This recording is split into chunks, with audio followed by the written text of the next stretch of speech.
Tiniyak ni Pangulong Ferdinand R. Marcos Jr. ang pinaigting na pag-agapay ng ating mga kababayang persons with disability. Inihigyan ng Pangulo sa kanyang pagdalo sa anibersaryo ng kapanganakan ng utak ng himagsikan na si Apolinario Mabini. Yan ang ulat ni Kenneth Pasyente.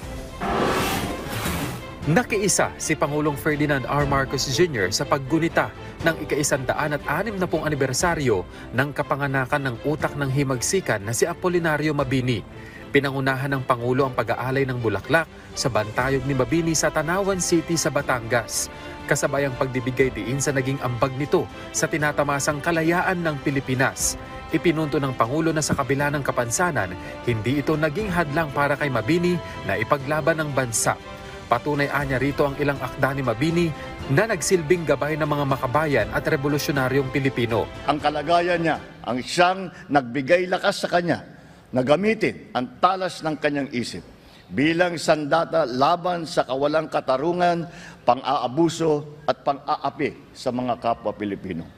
Dahil dito, iginiit ng Pangulo na ilang daang taon man ang lumipas, marapat lamang na patuloy na sariwain at kilalanin ang kabayanihan ni Mabini. Patunay dito ang pagpangalan sa ilang kalye at istruktura kay Mabini. Kabilang na ang pinakamalaking bulwagan sa Malacanang, ang Mabini Hall.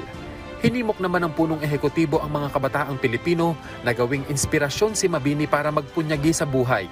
Naway higit sa maunawaan ng mga nakakabatang henerasyon ang kanyang mga pilosopiyang pampolitika at panlipunan upang sila ay mahikayat na mag-ambag sa pagsulong ng ating bansa. Tiniyak din ni Pangulong Marcos Jr. na patuloy ang hakbang ng administrasyon para umagapay sa mga PWD na maihahalin tulad kay Mabini na tinamaan ng sakit na polio, dahilan para maparalisa ang kanyang binti. Mula nang pumasok ang administrasyong ito, nagsimula na ang mga programang pangkabuhayan na nakalaan para sa ating mga PWD.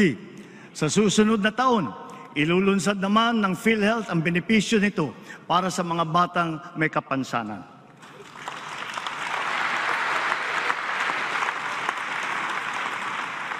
Halos dinoble na rin ang diskwento na ibinibigay sa mga PWD.